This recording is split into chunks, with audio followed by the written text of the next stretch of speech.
안녕하세요. 저는 악질적인 며느리를 만나 난생 처음 누군가를 향해 강한 원망을 품어본 시엄마 되는 입장입니다. 과거와 달리 요즘 같은 세상엔 어른에게 손에 입고 사는 젊은이들이 줄어들고 있는 추세가 아닙니까? 당연히 부당한 대우를 받을 경우에 젊은이들이 으쌰으쌰 들고 일어날 용기가 있다는 건 손뼉 쳐주고 싶은 부분이에요. 그런 용기 있는 젊은이들 덕분에 사회가 계속 발전하고 자유로워진 거라고 생각합니다. 하지만 때와 장소를 모르거니와 늙은이라면 무조건 틀렸다고 생각해 태클을 거는 젊은이들은 요즘 사회 분위기를 잘못 읽은 게 아닌가 싶어요. 제가 곧 나이 70을 바라보게 된 늙은이긴 해도 최대한 젊은이들 생각을 이해해 주려고 했고 간섭하지 않으려고 노력했는데 아무리 젊은이들이라 해도 사람 자체가 진작에 망가진 꼴이라면 제가 아무리 애써봤자 무용지물이더군요. 그럴수록 서로의 관계가 안 좋은 쪽으로 흘러갈 수밖에 없다는 걸 알았습니다. 반평생 이상을 살았음에도 나름대로 큰 고비 없이 살아왔는데 처음으로 제 심장이 나락으로 떨어지는 일을 겪었습니다. 그게 우리 아들 며느리 때문이라는 것이 무엇보다 가슴이 아프네요. 우리 며느리 얘기 한번 들어보고 가주시겠어요? 저와 남편한테는 정말 작고 소중한 아들이 하나 있습니다. 저는 현 남편과 재혼을 한 사이인데요. 제가 전 남편과 이혼을 한 이유는 난임 때문이었습니다. 그 시절에는 애 하나 제대로 낳지 못하면 소박 맞고 이혼당하는 게 흔한 시절이었어요. 그런 시대에서 저는 결혼 2년 차에 불임에 가까운 난임이라는 진단을 받고 말았고, 시모의 구박과 남편의 방관을 못 이겨 1년 만에 시댁을 스스로 나오고 말았습니다. 사실은 쫓겨난 거나 마찬가지죠. 원치 않는 합의 이혼으로 이혼녀가 되어버렸으니까요. 그래도 제가 나름 성실하게 살았던 덕분인지 늦게나마 좋은 인연을 만나게 되었는데요. 다행히 착한 남편을 얻는 덕에 제 인생엔 결코 없을 줄 알았던 소중한 아기를 낳을 수 있었습니다. 제가 난임은 맞지만 시술을 통해 극적으로 얻게 된 아이라서 제겐 우리 아들이 처음이자 마지막인 자식이었고 흔쾌히 제 목숨을 내걸 수 있을 만큼 무척 소중한 존재입니다.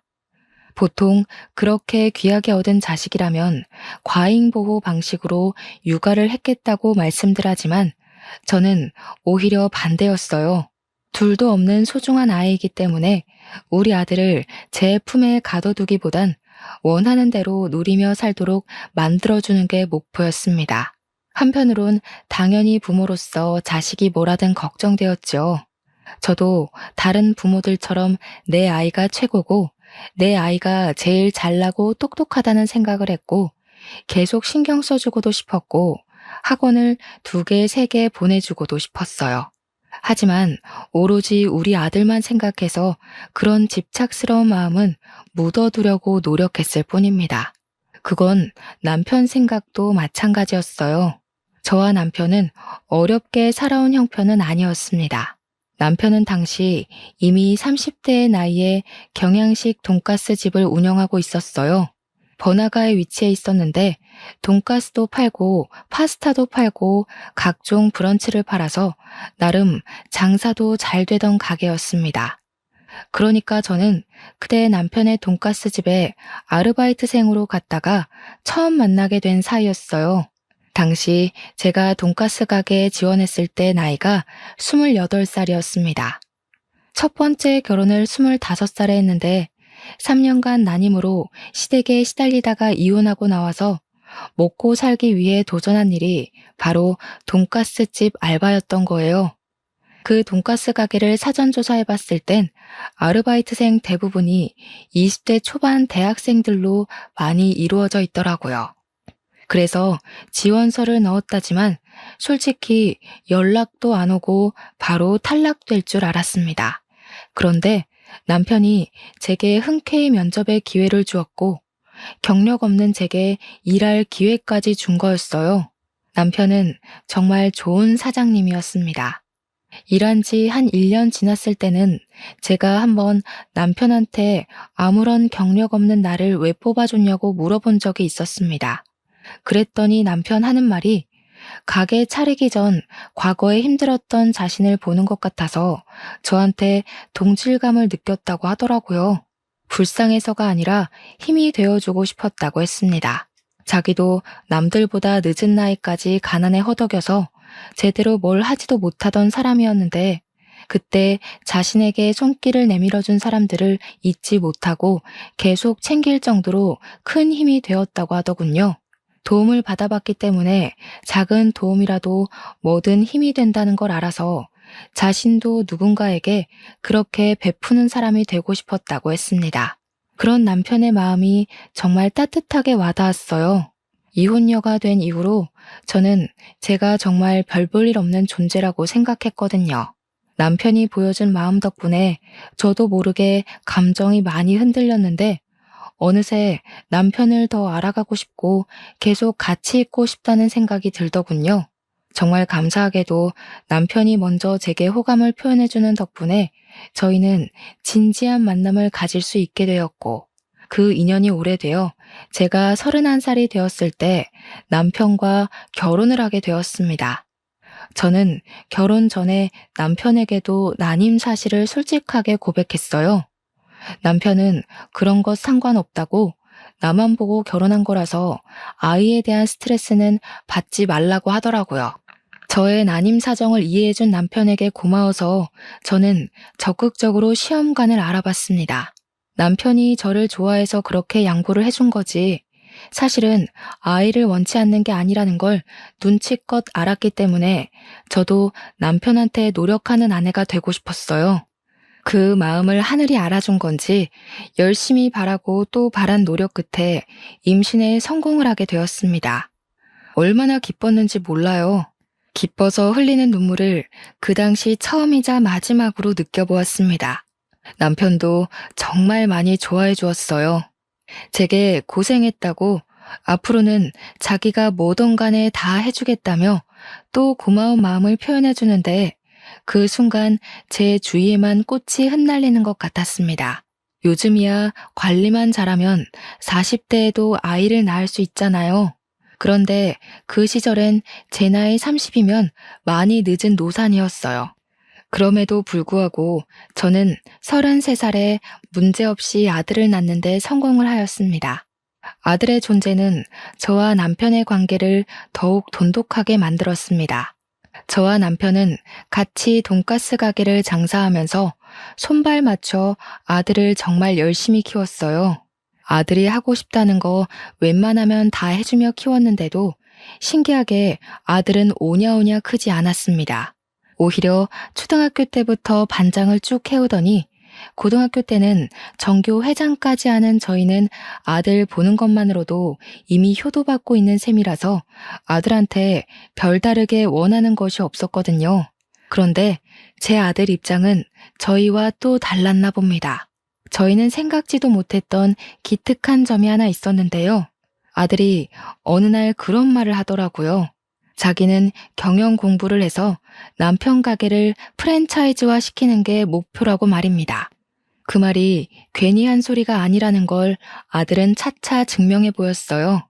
학원 필요 없다고 해서 보내지도 않았는데 대단하게도 혼자 힘으로 명문대에 합격했고 대학 가서 열심히 공부하면서 이것저것 혼자 뭘 알아보더니 장학금까지 모으고 있었더라고요.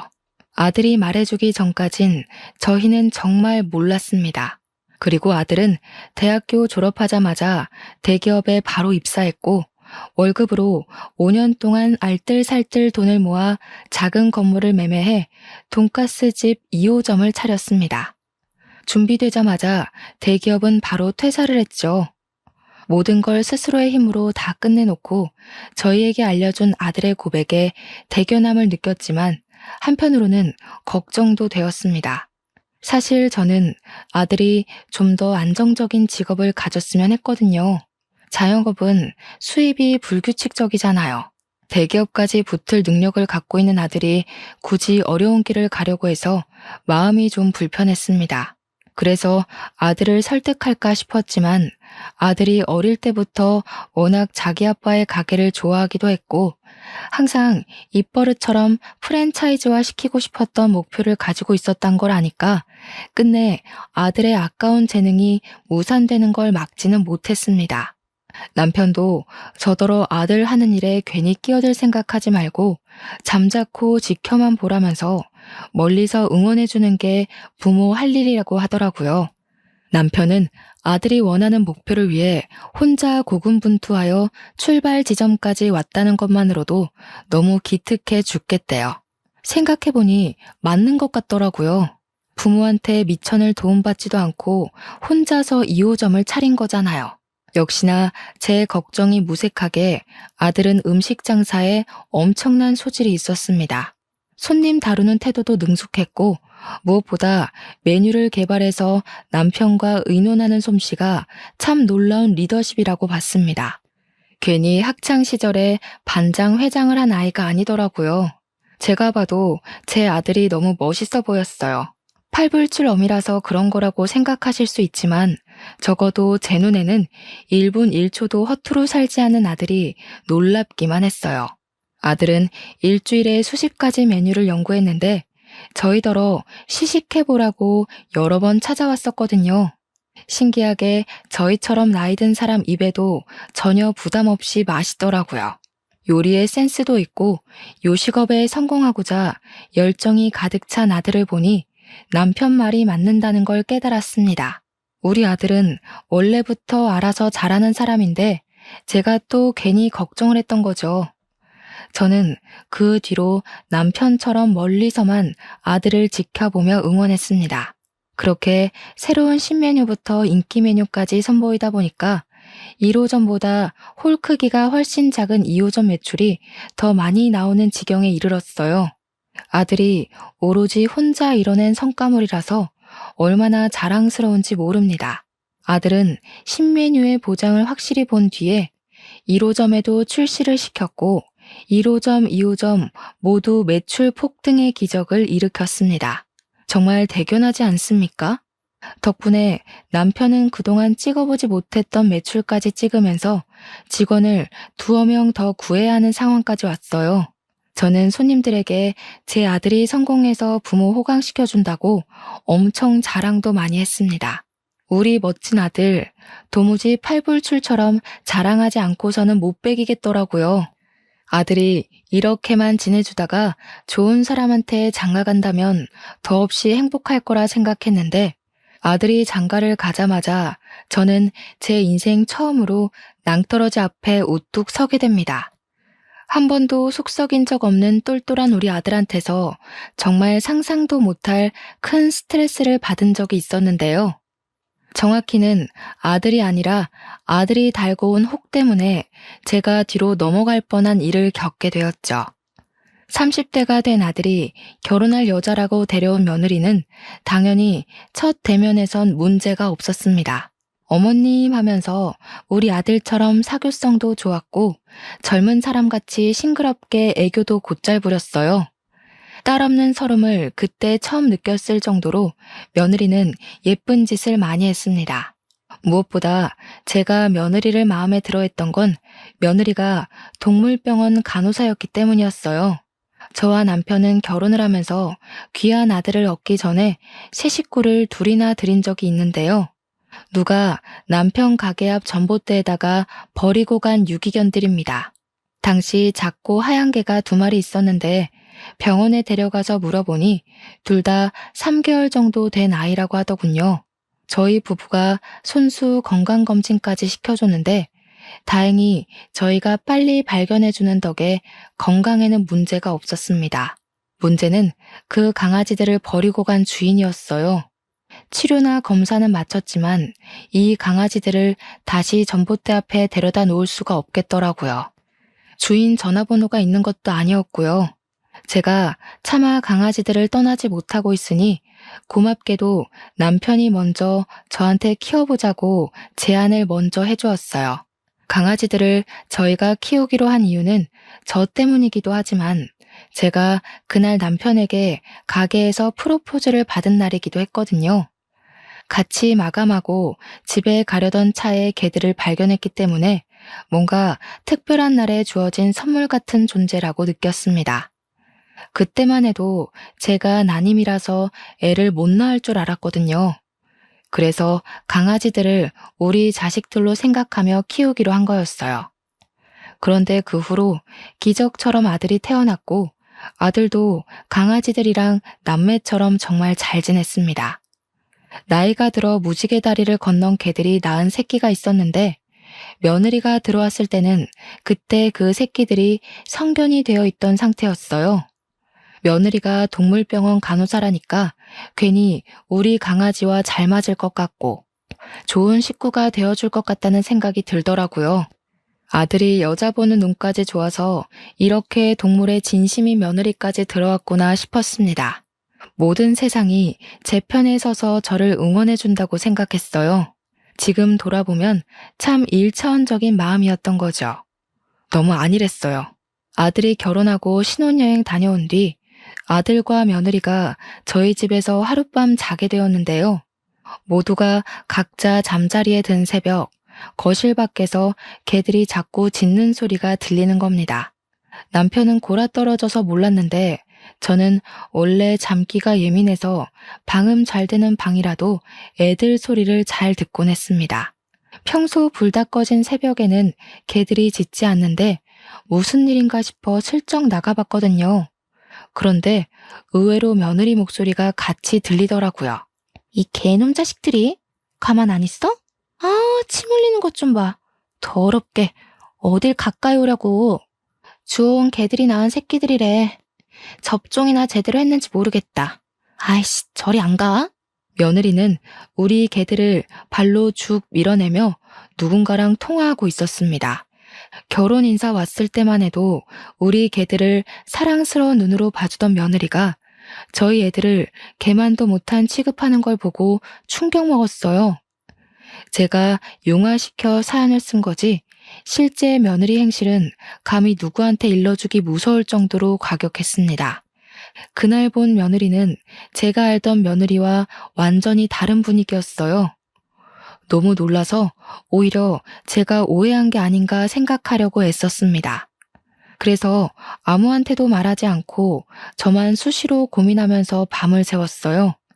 다음날 아침 돼서 다시 보게 된 며느리는 제가 알던 며느리처럼 개들한테 상냥한 간호사더라고요. 그만 신혼집으로 돌아간다고 나서면서도 개들이랑 헤어지는 걸 아쉬워하며 떠났습니다.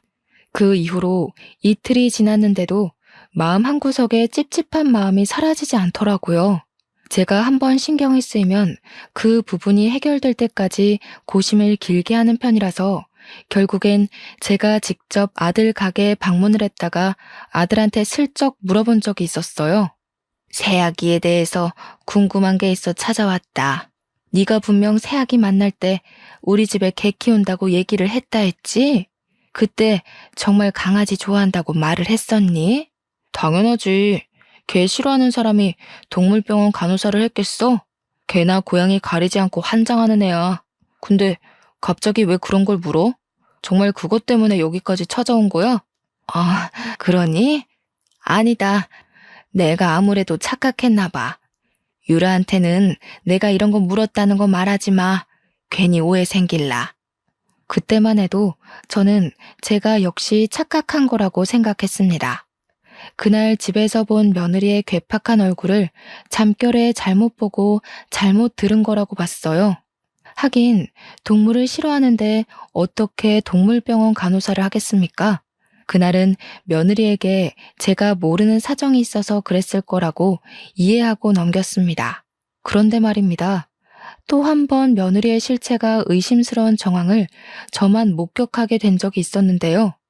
제가 남편이랑 같이 출근했다가 근무하던 중간에 집에 볼 일이 있어서 혼자 집에 잠깐 돌아간 적이 있었거든요. 근데 신발장에 모르는 신발이 널브러져 있더라고요.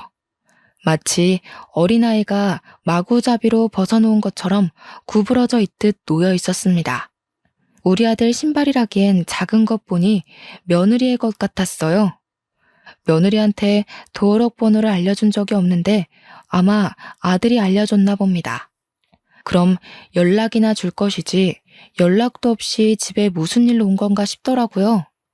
신발도 가지런하게 두지 못하고 연락도 없이 함부로 시댁을 찾아오고 여기서 저는 며느리에게 조심성이 좀 부족하구나라는 걸 느꼈습니다. 그리고 우리 개들은 웬만해선 집안에서 잘 짖지를 않는데 그날은 현관문 열자마자 3마리의 왈왈거리는 소리가 귀를 때리더라고요. 희한하게 며느리만 있으면 개들이 그렇게 짖어요. 이건 남편이랑 아들은 모르고 저만 눈치챘던 부분인데 알 때마다 기분도 별로입니다. 그리고 애들 소리에 뒤이어 함께 들리는 며느리의 고성은 또 한 번 며느리의 실체를 의심하게 만들었어요. 야, 이 새끼들이. 냄새나 죽겠네. 저리 안 꺼져? 확 갖다 버린다. 내가 너희처럼 시끄러운 애들 한두 번 보는 줄 아니? 다시는 못 짖게 만들어버릴 수도 있어. 그때만 생각하면 제가 아직도 온몸에 털이 바짝 서요. 며느리는 우리 개들에게 쌍욕을 섞어가면서 하찮은 짐승 취급을 하고 있었는데요. 또 우리 애들을 함부로 건드리기라도 했는지 애들이 깨갱거리는 소리도 나더라고요. 그 순간 심장이 벌렁거릴 정도로 너무 놀라서 다리가 후들거렸습니다. 며느리의 계속되는 욕지거리에 저는 얼른 신발을 벗고 안으로 들어갔어요. 주방에서 들리는 소리였고 가까이 가보니까 며느리가 냉장고를 뒤지면서 개들과 씨름 중이더군요. 어머나, 이게 뭔 난리야? 세아가, 너 거기서 뭐 하는 거니? 왜 연락도 없이 들어와서 남의 집 냉장고를 뒤지고 있어? 개소리 때문에 얼마나 시끄러웠는지 며느리는 제가 온 줄도 몰랐나 봅니다. 제 목소리에 돌아보더니 끽 소리를 지르며 눈을 동그랗게 뜨더라고요. 그러면서 금세 제가 알던 상냥한 며느리 얼굴로 돌변했습니다. 아, 어머님 언제 오셨어요? 남편 말로는 자기 좋아하는 반찬을 어머님이 만들어놨다고 나중에 가져가라고 하셨다던데. 제가 몸이 안 좋아서 오늘 반찬했거든요. 일찍 집에 가는 김에 그 반찬 챙겨가려고요. 그럼 그렇다고 연락이라도 했어야지. 사람도 없는 집에 들어와서 도둑고양이처럼 왜 그러고 있어? 게다가 너 아까 우리 애들한테 욕했어? 저는 어머님 아버님 출근하셔서 방해될까봐 연락 못 드린 건데 강아지 일은 오해세요. 개들이 자꾸 저를 물려고 하길래 놀라서 그만 말이 강하게 튀어나왔나 봐요. 놀랐다고 우리 개들을 내다 버리네 마네 그런 소리를 한 거야? 너는 동물병원 간호사라면서 개들 다루는 법도 모르니? 너희 동물병원에서는 애들이 말 안 들으면 막 그렇게 욕해? 유기할 거라고 겁박 주고? 말하다 보니 이전에 봤던 며느리의 모습까지 겹쳐 떠올라서 저도 모르게 며느리를 몰아붙였더라고요. 단지 그동안 며느리에게 경고하고 싶었던 말을 다 해버렸던 거였어요. 그런데 제게 은근히 대꾸 잘하던 며느리가 점차 변명거리가 없는지 갑자기 눈물을 보이는 거 아니겠어요? 이러면 제가 못된 시모가 된 입장으로 보이니 저야말로 좀 당황스러웠습니다. 그래도 제가 어머님 아들 배우자이고 며느리고 같은 식구인데 어떻게 걔보다 저를 못난 취급하세요? 너무해요, 어머님. 요즘 세상에서 어머님처럼 그렇게 며느리 갈굼하시면 꼰대 소리 들어요. 요즘은 인권이 워낙 중요한 시대라서 아랫사람이라도 조심히 대하셔야 된다고요. 훌쩍이던 며느리는 그대로 집을 뛰쳐나가 버렸습니다. 며느리가 서러운 마음에 그랬다는 건 알겠는데 발언 내용이 너무 기가 차서 한동안 자리를 뜨지 못하겠더라고요. 며느리가 울기까지 했으니 저는 당연히 그 일이 아들 귀에 들어갔을 거라고 생각했습니다. 아니나 다를까 아들이 퇴근 시간쯤에 우리 가게로 찾아왔어요. 역시 오자마자 며느리 얘기를 하는데 며느리는 제가 생각했던 것보다 더 우습게 상황을 설명해 놓았더군요. 엄마, 낮에 와이프랑 문제 있었다면서. 와이프 말로는 엄마가 마음대로 집에 들어온 거랑 걔들 때문에 섭섭하게 했다던데. 내 탓이야. 내가 대신 반찬 가져와 달라고 비밀번호 알려줬어. 그리고 걔 문제는 엄마가 오해가 좀 있었던 것 같아. 그 사람 엄마가 생각하는 그런 의도 아니었대. 나는 이제 도통 모르겠구나. 우리 개를 내다 버리네 만회하는 소리가 어떻게 들으면 오해일 수 있는 건지 이해가 안 돼. 간호사라면서 어쩜 그리 말을 함부로 한다니? 나도 세아기 이해해 보려고 많이 노력했다. 그런데 내 눈에는 세아가가 우리 애들 잡아먹을 것처럼 화내는 걸로 보이는데 어떡해. 오해야.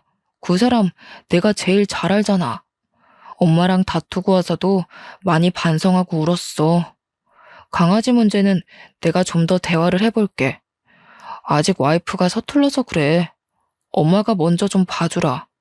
앞으로 며느리한테 하고 싶은 말 있으면 그냥 자기한테 해달라는 아들의 부탁은 저를 더 갑갑하게 만들었습니다. 아들은 제 이야기를 귀 기울여 들어주었지만 내뱉는 답변은 계속 서로 오해를 했던 것 같다고만 했어요. 처음으로 아들과 대화하면서 벽을 느꼈던 순간입니다. 서운했으나 이해도 되었어요.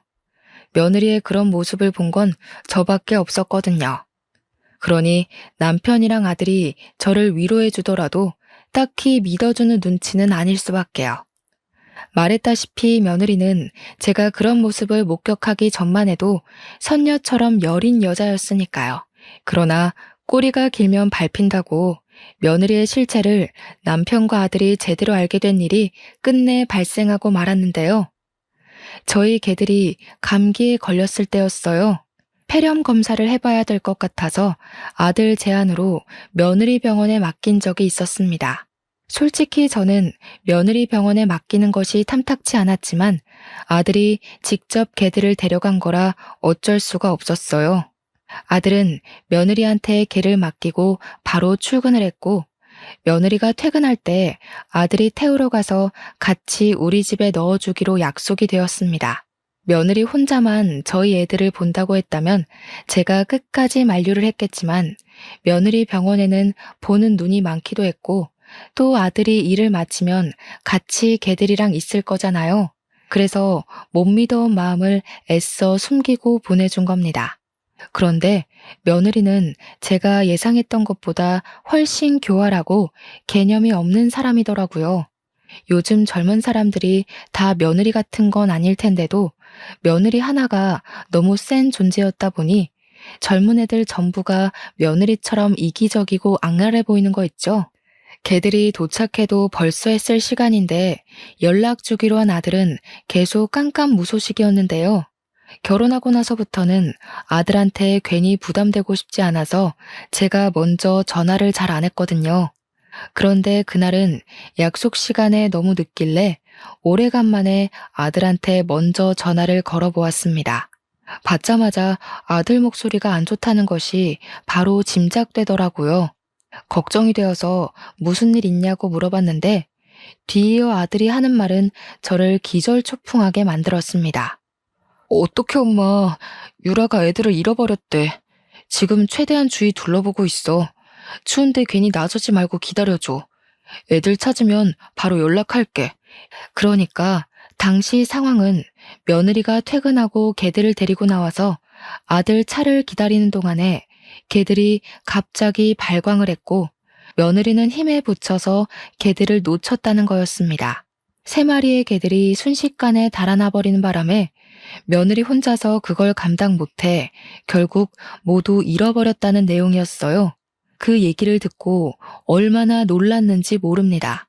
남들한텐 그냥 강아지일지 몰라도 제게는 단순한 반려견 수준을 뛰어넘는 가족이에요. 듣는데 내 애가 실종되었다는 말을 듣는 것처럼 가슴이 벌렁거렸다는 겁니다. 남편도 놀란 건 마찬가지였습니다. 저랑 남편은 오지 말라는 아들의 말을 외면하고 전화를 끊자마자 그 근처로 향했습니다. 제가 꼬여서 자꾸 나쁜 방향으로 생각이 드는 건지 모르겠지만 저는 애들이 사라져버린 게 며느리 탓으로 느껴지더라고요. 제 머릿속은 온통 며느리에 대한 분노로 차올랐습니다. 아들이랑 며느리가 있는 곳에 가까워질수록 제 마음은 점차 검게 물들어갔어요. 차에서 내리게 되었을 때는 이미 며느리를 탓하기 위해 마음을 먹어버린 상태였습니다. 그래서 며느리가 보이자마자 쫓아가 며느리의 멱살을 잡고 흔들었어요. 이 천벌 받을 년, 너 일부러 그랬지. 내 새끼들 못되게 구워 삼더니 일부러 버린 거지? 내가 언젠간 너 사고 낼 줄 알았다. 그래도 그동안은 너를 이해해보려고 해서 눈 감아줬거늘. 기어이 네가 이런 식으로 나와? 그럼 나도 더 이상 넘어가 줄 필요가 없지. 왜 이러세요, 어머님? 제가 무슨 일부러 했다고 그러세요. 세 마리가 동시에 발악을 하는데 제가 혼자서 무슨 수로 개들을 다 붙잡아 두냐고요. 어머님 저번부터 자꾸 절 이상하게 오해하시는데 계속 이러시면 저 진짜 화낼 수밖에 없어요. 내가 오해를 한 건지 아니면 맞게 본 건지 그건 네 말만 들어선 모를 일이지. 만약 내가 정말 오해를 한 거라면 난 네 앞에서 무릎 꿇고 머리도 조아릴 수 있다. 그러는 넌 나만큼 떳떳하게 네 말에 책임질 수 있니? 왜? 연기한 게 너무 많아서 막상 내가 이렇게까지 나오니까 겁이 나? 저는 재혼을 하고 나서부턴 화라곤 내본 적이 없는 사람입니다. 그건 남편이랑 아들도 아는 사실이에요. 저더러 항상 힘나는 비타민 같은 존재, 잔잔한 안개꽃 같은 존재라고 칭찬을 했었으니까요. 그런 제가 목청 높여서 며느리를 다그치자 남편과 아들이 많이 놀란 듯 했습니다. 황급히 저를 말리며 진정시켰어요. 그 와중에 며느리는 제 엄포에 당황해서 아들 뒤에 숨고 난리를 부리더군요. 억지로 짜낸 눈물을 그렁그렁 매달고서 말입니다. 일단 애들 찾는 게 먼저라는 남편 말에 저는 뒤늦게 정신을 붙들고 주위를 샅샅이 뒤졌습니다. 아이들 이름을 부르며 지나가는 사람 붙잡고 물으며 사방팔방을 돌아다녔어요. 워낙 정신 빠져 있었던지라 저는 제가 울고 있는지도 몰랐습니다. 울면서 뛰어다니니까 나중에는 사람들이 무슨 일 있냐고 알아서 물어봐 주기도 하더군요. 하지만 당장 그날에 아이들을 찾는 건 실패하고 말았습니다. 너무 절망적이었지만 주저앉아만 있는다면 아이들 찾을 기회는 영영 사라질 테니 저는 정신 똑바로 차리고 매일매일 방도를 찾았죠. 제가 가게 일도 못 보고 아이들 찾는 데만 몰두하고 있으니 남편도 제 곁에서 손길을 보태주었고 아들이랑 며느리도 퇴근하면 저를 도와 실종 전단지라도 더 나눴습니다. 반드시 찾을 거라는 일념 하나만 생각하며 움직였는데 제가 무슨 짓까지 했냐면 거리에 주차된 블랙박스랑 주위 건물 CCTV까지 제발 사정하고 부탁해서 확인을 했어요. 도로 CCTV의 경우 경찰의 허가가 있어야 된다고 하길래 그런 것까지 알아볼 정도로 진심을 쏟아부었죠. CCTV를 확인할 때 남편은 제 곁을 지켜줬고 아들이랑 며느리는 출근 때문에 적정 시간만 돕다가 집으로 돌아간 상황이었습니다. 그렇게 확인한 CCTV 자료에서 저는 며느리 실체에 대한 확신을 얻은 셈이었고 남편은 생소한 며느리 모습에 굉장히 충격을 받았어요. 제가 확인했던 블랙박스, CCTV를 다 조합해보면 며느리가 우리 애들을 일부러 버렸다는 걸 쉽게 알 수 있었습니다. 카메라에 며느리 모습이 대거 찍혀 있었는데 며느리가 인도에서 나오더니 주위를 둘러보다가 개들을 도로 쪽으로 풀어버리는 거 아니겠어요? 그렇게 며느리에게서 해방된 개들은 도로를 막 뛰다가 차편의 위협을 받기도 했고 중구난방으로 방향까지 못 잡다가 건너편으로 사라져 버렸습니다. 다행히 차들이 신호를 받은 상태여서 2차 사고 위험은 없었어요. 그땐 아들이 며느리에게 당도하기 전이라서 그 사실을 알고 있는 사람은 저와 며느리뿐일 겁니다.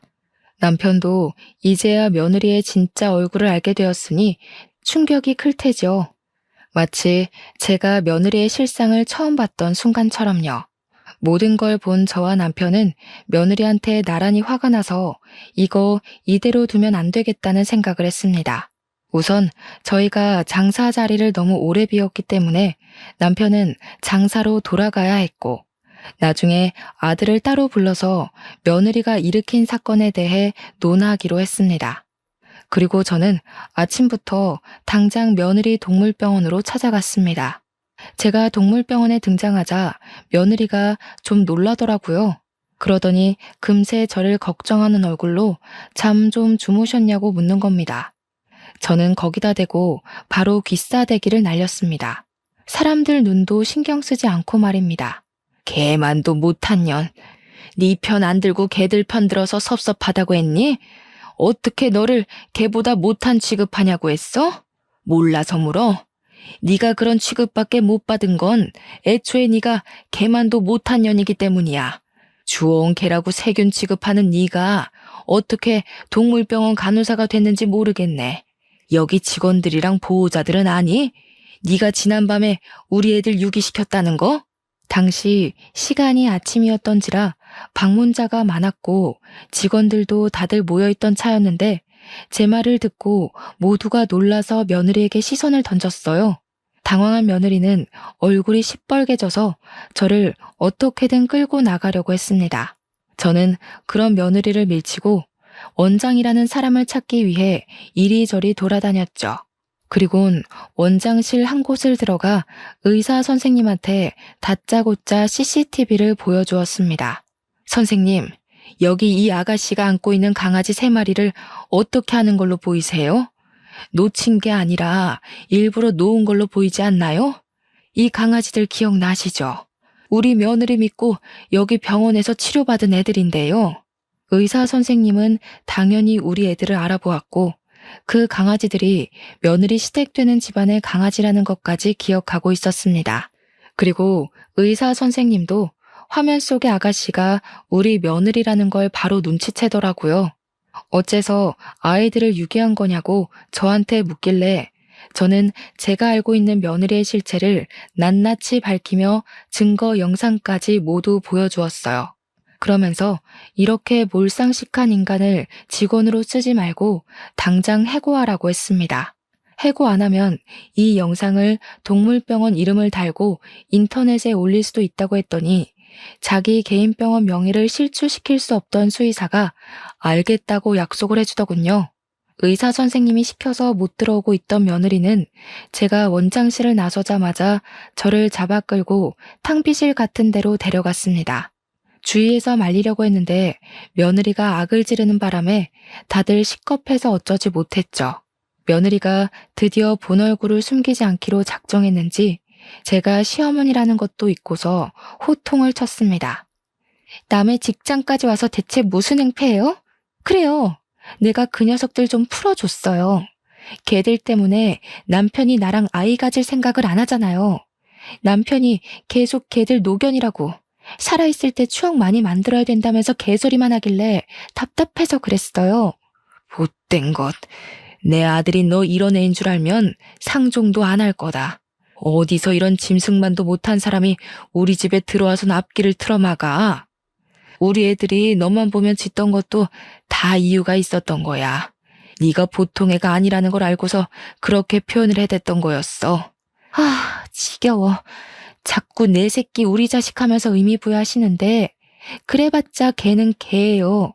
그것들은 사람보다 못한 것들 맞는다고요. 저 동물병원 간호사인 거 잊으셨어요? 그런데 의미 넣는 어머님이야말로 정신병 있는 겁니다. 병원 가보세요. 너 말 잘했다. 네가 이렇게 나와주길 바라고 내가 소형 카메라를 산 거야. 고소당할 준비나 하거라. 세상 무서운 줄 모르고 어디서 그런 상식 없는 행동을 해. 네가 저지른 행실 내가 아주 단단히 떠벌려 줄 테니까 각오해라.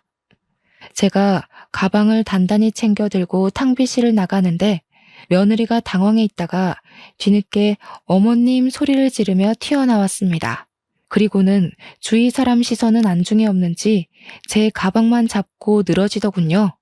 제가 무게의 중심이 휘청거려 고꾸라지자 지켜보던 직원들이랑 보호자들이 다 같이 나서서 도와주었습니다. 의사 선생님 2명까지 나와서는 저를 부축해주면서 며느리를 향해 무슨 짓이냐고 혼쭐을 내었어요. 남들이 뭐라고 하든가 말든가 며느리는 미친 듯이 제 가방만 뒤지면서 내용물을 다 쏟아냈고 수영 카메라 어딨냐고 소리치기만 했습니다. 내가 정말 너를 볼 때마다 심장이 두근거린 이유가 다 있었네. 카메라 같은 건 없다. 그런데 이제 그게 무슨 소용이니? 이미 너의 그 추악한 실체를 본 사람들이 이렇게 많아졌어. 여기 모든 사람들의 눈과 기억을 가리지 않는 이상 더는 못 숨긴다. 며느리가 제 말을 듣고 정신을 차렸을 땐 이미 사람들한테 경멸의 시선을 받고 있을 때였습니다. 의사 선생님들은 그 자리에서 며느리에게 해고 통보를 하였고, 보호자들은 대놓고 며느리를 욕하면서 며느리 담당으로 된 보호자들은 당장 관리 선생님 바꿔달라고 원성이 많았습니다. 그리고 남편이 아들을 불러서 얘기를 했는지 아들 또한 며느리 실체를 알고 충격을 많이 받았고, 집에서 며느리랑 둘이 대판 싸운 걸로 알고 있어요.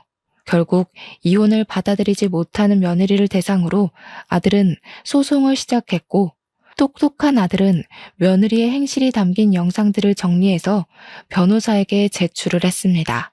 개중에는 동물보호법에 위반된 행동도 있어서 며느리에게 내려질 처벌은 위자료 외에 수백만 원의 벌금이 보태어질 예정이라고 하네요.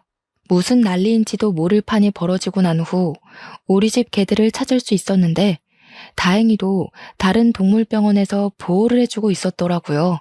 마지막으로 본 날보다 조금 꼬질꼬질해졌지만 정말 무사하고 건강하게 발견돼서 얼마나 다행이었는지 모릅니다. 착실하게도 셋이서 같이 붙어 다녔나 봐요. 병원에서도 처음 발견했을 때 3마리 같이 있었다고 하더라고요. 그 뒤로 며느리가 울고불고 자신을 질책하며 아들을 붙잡았지만 아들은 며느리만 보면 가족 같은 반려견들이 유기되었던 악몽이 떠올라 괴로워했습니다. 그래서 자꾸만 집 앞에 찾아오는 며느리에게 쌍욕까지 하면서 완전 절연을 해버렸어요. 무슨 용기인지 모르겠으나 우리 아들한테 안 통하니까 이해가 저한테까지 매달리기 시작하는 거 있죠. 어머님, 제가 잘못했어요.